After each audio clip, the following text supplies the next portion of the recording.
Dalla Val Cantuna Salve, il signor Benito Liuni è il primo associato di questa giornata di primavera del FAI. Siamo davanti al Teatro della Senna, che tra parenti il signore conosce molto bene, e qui la Patrizia sta scrivendo, così, nome e cognome, i dati del tesserato di oggi. Quindi noi ringraziamo il signor Benito e auguriamo che collabori con il FAI. Grazie. Massimiliano d'Arturo, che entra nella città e viene appiccato un fuoco, tutto brucia e di conseguenza la città che noi vediamo adesso viene ricostruita dal 1511 in poi, più bella che prima, come documentata dai documenti a Venezia, ed è una realtà architettonica abbastanza omogenea. Il signore mi stava chiedendo dov'era la curia. Beh, noi adesso siamo diocesi di Feltre e Belluno da un po' di anni a questa parte, mentre invece nel passato Feltre era diocesi di Feltre. Con il territorio che conosciamo noi oggi, più dobbiamo inserire in quel territorio tutta la zona delle Vette Feltrine, tutta la zona della Val Sugana, fino al lago di Levico, Caldonazzo Levico compreso, fino a Pergine. Pergine era nel vescovado feltrino ed eravamo stati anche principato vescovile, quindi città che ha una sua storia. Noi oggi siamo qua grazie al FAI che ha organizzato queste giornate di primavera e quindi ci limitiamo un po' a quello che è la storia di questa zona. Questa zona noi abbiamo cosa? Abbiamo un edificio che è collegato con un passaggio aereo con un altro edificio qui a fianco. In realtà erano due edifici staccati in principio, poi vengono effettivamente collegati tra di loro. Quello in fondo è il Palazzo Pretorio, dove stava il rappresentante del Doge nel periodo in cui avevamo la Serenissima, oggi è un municipio. Invece questo loggiato splendido è parte del Palazzo della Ragione.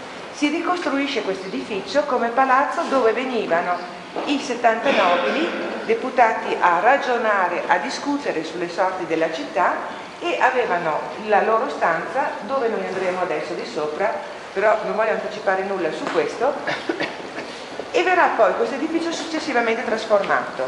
È un edificio che si compone nella parte più bassa, noi non la vediamo, ma qua sotto c'è quello che era il fondaco delle Biade, luogo dove si raccoglievano le granaglie e dove in tempo di carestia si poteva rivendere a prezzo calmierato appunto le cereali, le granaglie e le biade, e quella parte mantiene una struttura ancora, diciamo, un po' medievale.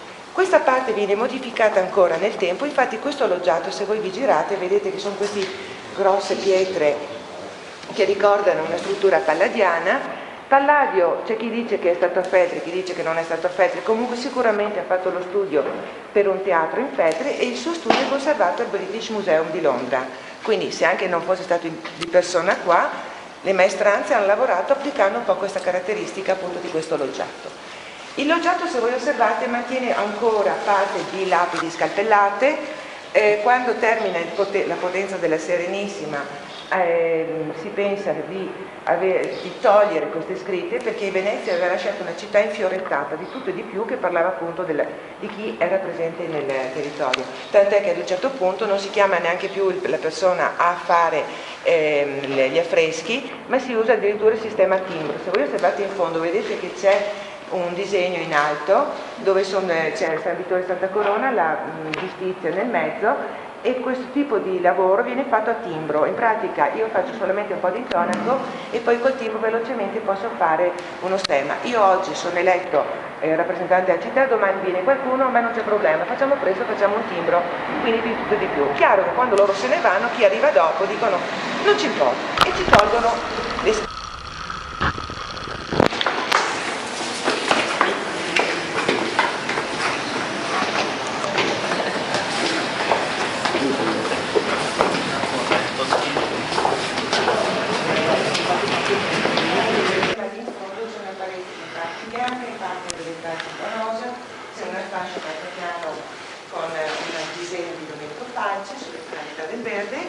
e questa grande sala era la sala del Maggior Consiglio, in cui venivano appunto, come vi ho detto, per discutere.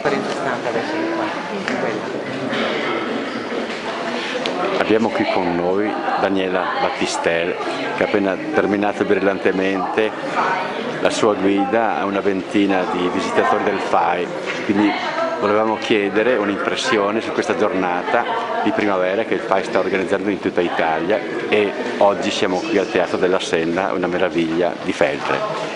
Allora, innanzitutto un grazie agli organizzatori della giornata di primavera. Io sono andata a curiosare che su internet e ho visto che ci sono molti siti molto interessanti. È un piacere per noi mettere a disposizione questo sito unico nel suo genere. Noi diciamo che è proprio una chicca, un gioiellino, una bomboniera che merita di essere vista, e ancora grazie a voi del FAI che ci date questa opportunità di offrire alle persone questa cosa. E grazie a lei per la sua bravura e complimenti ancora, e dalla Val Cantone è tutto.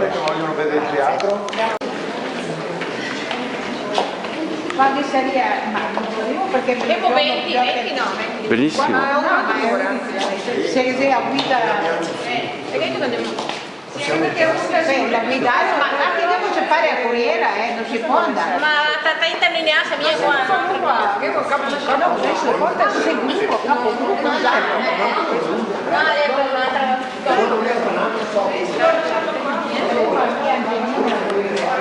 insomma, tu lo sai che Angelina, vai là dentro invece il teatro. Oh, qui, no, per la chiesa a guida.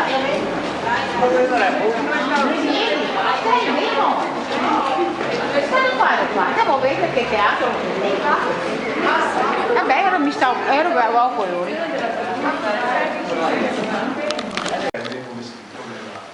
Sotto nel tappeto.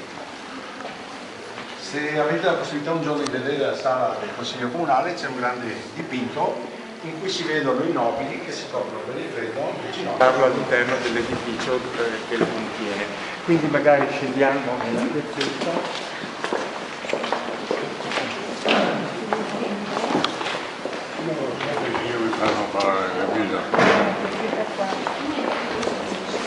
Piazzetta delle Biade, un'idea onomastica 30, un'idea viva, una delle prime funzioni di questo palazzo, infatti la parte basamentale conteneva sponda, cioè i magazzini comunali che contenevano gli istituti legati all'Eucaristia, le granaglie, i cereali, che sono sponda con delle biade, piazzetta delle Biade, in caso di bisogno di Eucaristia. E serviva anche da sistema per calmierare i prezzi. Come molti di voi sapranno, Feltre è stata completamente distrutta nel 1510, devastazione avvenuta in realtà in due momenti diversi, due anni diversi, del 509 e poi quella più pesante e gravosa appunto del 510. Da allora in poi inizia una riedificazione della città. Riedificazione della città che presuppone una renovatio urbis, cioè si coglie l'occasione di questa grande devastazione per cambiare l'aspetto della città e anche fare delle scelte architettoniche diverse da quelle precedenti. Noi dobbiamo pensare a una Feltre pre-incendio molto simile a una città nordica, quindi con edifici con basamenti in muratura e pietra, ma dove le parti alte probabilmente erano grigliati di legno, tamponati ancora in legno. Quindi una città estremamente fragile agli incendi, e per questo probabilmente è stata così pesantemente danneggiata e devastata a causa di un solo incendio. Inizia questa grande ricostruzione che interessa tutta la città. Ovviamente uno dei luoghi più devastati è stata proprio Piazza Maggiore, in quanto luogo sede del potere è stato laddove l'incendio è stato particolarmente voluto e accentuato.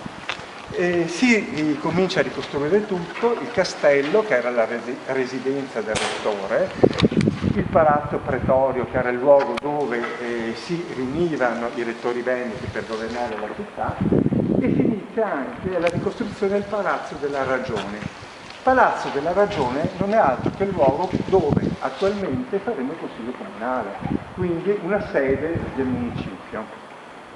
Palazzo della Ragione che si già